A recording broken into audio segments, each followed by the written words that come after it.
Now, in appointing a U.S. Senator, I initially put out several different criteria. One, I want somebody that's going to work with President Trump to deliver on the mandate he earned from the American people. I want a senator that's going to be willing to lean in against the excessive spending and cut spending and stop the inflation.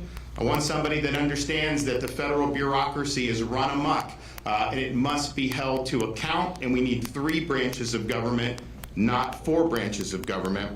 And we need somebody that understands the fight against illegal immigration, is willing to shut the border, and importantly, make sure any legal immigration to this country is putting Americans first. Can't be bringing foreigners in to displace our own people in key positions. Amen. So this is something that I thought about long and hard. We did a lot of research. We got a number of great candidates throughout the state of Florida, and many of them, I think, could have done a good job. But the final criteria I used was, because you can say all those things and say you stand for it, I wanted somebody with a demonstrated record of delivering results on those important issues. Talk is cheap. We need people that have demonstrated fidelity to these principles with their actions.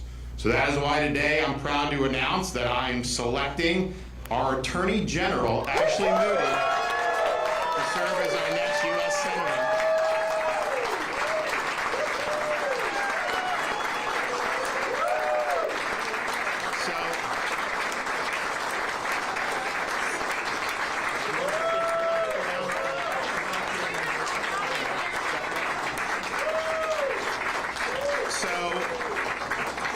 Many of you know her. She's obviously been on the ballot twice statewide and won big victories. She's honorably served our people as her time as Attorney General over these last 6 years. She's a 5th-generation native of Plant City, Florida, in the Tampa Bay area, and even what was named queen of the famous Strawberry Festival back in her youth. She's a triple Gator graduate of the University of Florida. And she's built an impressive resume as a commercial litigator and as a federal prosecutor. When she was an assistant U.S. attorney here in the Middle District of Florida, she handled gun and fraud cases. Later, when she was in the Tampa Narcotics Division, she was recognized for her prosecutorial excellence by federal agencies. In 2007, she became Florida's youngest circuit court judge at the tender age of 31, where she championed initiatives for at-risk children and expanded access to legal representation for vulnerable Floridians. And that's all great, but really where the rubber heats the road is once you get an opportunity to serve statewide in the state of Florida and be the Attorney General, are you just biding your time, or are you making the most of it to deliver big things for the people that sent you there? And I'm happy to say we've had an Attorney General who has been somebody that has acted time and time again to support the values that we all share, whether that's illegal immigration, opioid and fentanyl crisis, human trafficking.